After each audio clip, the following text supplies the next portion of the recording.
ഒരു കാലത്ത് മലബാറിൻ്റെ ആശയും ആശങ്കയുമായിരുന്നു മാവൂർ ഗോളിയോർ റയോൺസ്. കമ്പനി പൂട്ടിയിട്ട് 13 വർഷം. ഒരു വ്യവസായവും കടന്നു വരാത്ത വ്യാഴവട്ടം. ആരുടെ താല്പര്യമാണ് ഇവിടെ സംരക്ഷിക്കപ്പെട്ടത്? എന്തായിരുന്നു ഉദ്ദേശം?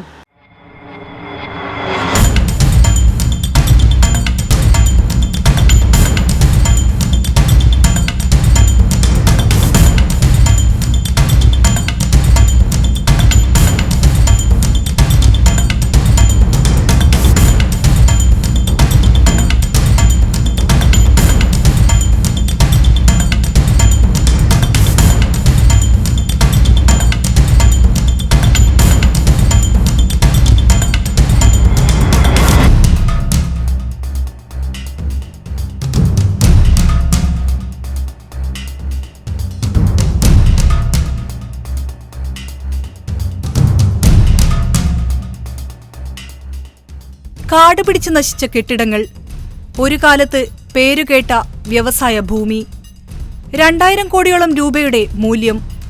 വർഷങ്ങളായി മറ്റൊരു ഉപയോഗത്തിനും നൽകാതെ ബിർള കൈയടക്കി വെച്ചിരിക്കുകയാണ് ചാലിയാറിന്റെ തീരത്തെ ഈ ഏക്കർ കണക്കിന് ഭൂമി. വിസ്തൃതി കുറഞ്ഞ മാവൂർ പഞ്ചായത്തിൽ ഏതെങ്കിലും ഒരാവശ്യത്തിനു പോലും ഭൂമി ലഭിക്കാനില്ല. അങ്ങനെ മാവൂരിന് നഷ്ടപ്പെട്ട പദ്ധതികൾ നിരവധിയാണ്. ബിർളയുടെ കയ്യിലുള്ള 326 ഏക്കർ ഭൂമി ഉൾപ്പെടെ 20.48 ചതുരശ്ര കിലോമീറ്ററാണ് മാവൂർ പഞ്ചായത്തിന്റെ വിസ്തീർണം.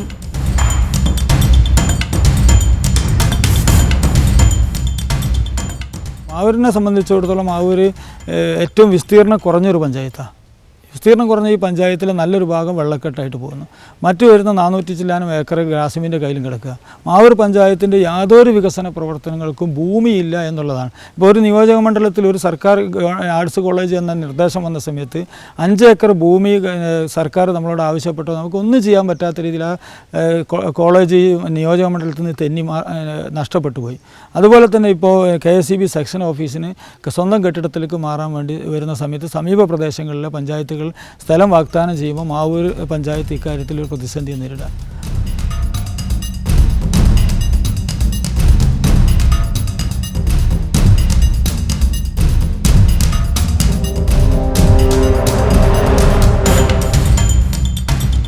ചാലിയാറിന്റെ തീരത്ത് 1958 സർക്കാർ ഭൂമി ഏറ്റെടുത്ത് ഗോളിയോർ റയോൺസിന് വ്യവസായം തുടങ്ങാൻ നൽകുന്നത്. 246 ഏക്കർ ഭൂമി. ഇതിനു പുറമെ മാനേജ്മെന്റ് വാങ്ങിക്കൂട്ടിയതടക്കം 326 ഏക്കർ സ്ഥലമാണ് ബിർളയുടെ കൈവശമുള്ളത്. മലബാറിലെ വ്യാവസായിക പിന്നോക്കാവസ്ഥയ്ക്ക് പരിഹാരം കാണുക എന്ന ഉദ്ദേശമായിരുന്നു സർക്കാരിൻ്റേത്. ഫാക്ടറിക്കായി എല്ലാ പശ്ചാത്തല സൗകര്യങ്ങളും സർക്കാർ ഒരുക്കി. കോഴിക്കോടിന്റെ വ്യാപാര ചലനങ്ങളെല്ലാം പിന്നീട് ഗ്രാസിമിനെ അടിസ്ഥാനമാക്കിയായിരുന്നു. 2001 ജൂലൈയിൽ ഗ്രാസിം ഫാക്ടറി അടച്ചുപൂട്ടി. 2007 ഗ്രാസിം ഫാക്ടറിയിലെ പൾപ്പ് ഡിവിഷനും ഫൈബർ ഡിവിഷനും പൂർണ്ണമായും പൊളിച്ചുമാറ്റി. നിലവിലുള്ളത് ഗ്രാസിമിലെ തൊഴിലാളികൾ താമസിച്ചിരുന്ന കുറെ കെട്ടിടങ്ങളുടെ അവശേഷിപ്പുകൾ.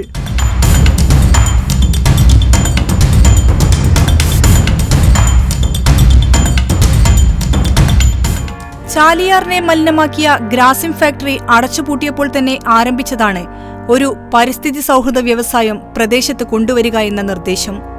2005 മുതൽ പുതിയ പദ്ധതിക്കായി സർക്കാർ മാനേജ്മെന്റിനെ സമീപിച്ചിരുന്നെങ്കിലും ഒന്നും നടന്നില്ല. പിന്നീട് സർക്കാർ തന്നെ നേരിട്ട് പദ്ധതി നടപ്പാക്കാൻ തീരുമാനിക്കുകയും ചെയ്തു. ഇതോടെയാണ് സ്ഥലത്ത് പുതിയ പദ്ധതികൾ നടപ്പാക്കാനായി ബിർള രംഗത്ത് വരുന്നത്. എന്നാൽ പദ്ധതി സംബന്ധിച്ച് വിശദമായ റിപ്പോർട്ടുകൾ സമർപ്പിക്കാൻ ബിർള ഇതുവരെ തയ്യാറായിട്ടില്ല. അതുകൊണ്ട് തന്നെ ബിർളയ്ക്ക് ഇവിടെ പദ്ധതികൾ കൊണ്ടുവരാൻ താൽപ്പര്യമില്ലെന്നാണ് ആരോപണം.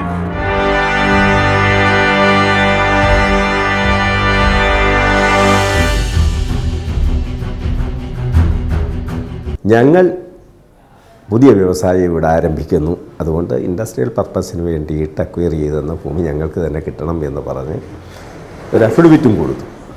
ഗവൺമെൻറ്റിന് ഞങ്ങൾ പ്രോജക്റ്റ് കൊടുക്കുന്നു എന്നും പറഞ്ഞു. പ്രോജക്റ്റ് കൊടുത്തത് ഇവിടെ 236 ഏക്കറാണെന്നാണ് എനിക്ക് തോന്നുന്നത് ഗവൺമെൻറ് അക്വയർ ചെയ്ത് കൊടുത്തത്. ബാക്കി അവർ നേരിട്ട് പാർട്ടികളിൽ നിന്ന് വാങ്ങിച്ചിട്ടുള്ള ഭൂമിയാണ്. അതിൽ 100 ഏക്കർ സ്ഥലത്ത് അവർ വ്യവസായം തുടങ്ങും. സമാന ചിന്താഗതിക്കാരായിട്ടുള്ളവർക്ക് മറ്റ് ബാക്കി ഭൂമി കൈമാറുമെന്നാണ് പറഞ്ഞതെന്ന് പറഞ്ഞാൽ റിയൽ എസ്റ്റേറ്റാണ് അവർ ഉദ്ദേശിക്കുന്നത്. ആ പ്രോജക്റ്റ് അന്ന് ഗവൺമെൻറ് തള്ളി, അന്നത്തെ ഗവൺമെൻറ് തള്ളി. അതിനുശേഷം പിന്നെ പല പ്രോജക്റ്റുകളും കൊടുത്തു എന്നാണ് പറയുന്നത്. അതിനിടയ്ക്ക് ഈ പിലാനി മോഡൽ ഒരു ടെക്നിക്കൽ കോളേജിൻ്റെ ഒരു ടെക്നിക്കൽ ഇൻസ്റ്റിറ്റ്യൂഷന് വേണ്ടിയിട്ടുള്ള പ്രവർത്തനം നടത്തിയവരെന്ന് പറയുന്നു. ഇതൊക്കെ ഈ ഭൂമിക്ക് വേണ്ടിയിട്ടുള്ള നീക്കമാണ്. അപ്പോൾ ഒരു പുതിയ വ്യവസായം ബിർളയുടെ ഭാഗത്ത് നിന്ന് കൊണ്ടുവരുമെന്നുള്ള പ്രതീക്ഷയെ ആർക്കും വേണ്ട.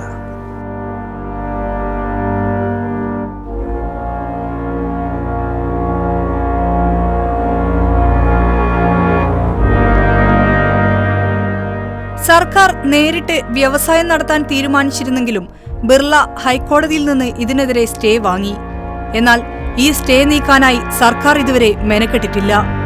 മാറി മാറി വരുന്ന സർക്കാരുകൾക്ക് ബിർള മാനേജ്മെന്റ് മുറതെറ്റാതെ സമർപ്പിക്കുന്ന പദ്ധതികൾ ഭൂമി കൈവിട്ട് നൽകാതിരിക്കാനുള്ള തന്ത്രം മാത്രമാണ്. IT park, global Ayurveda village, 5 star hotel, training centre തുടങ്ങിയവയാണ് ബിർള മാനേജ്മെന്റ് സമർപ്പിച്ച പദ്ധതികൾ. പ്രായോഗികത ഉൾപ്പെടെയുള്ള കാര്യങ്ങളിൽ യാതൊരു ധാരണയുമില്ലാത്തവയായിരുന്നു ഇതെല്ലാം.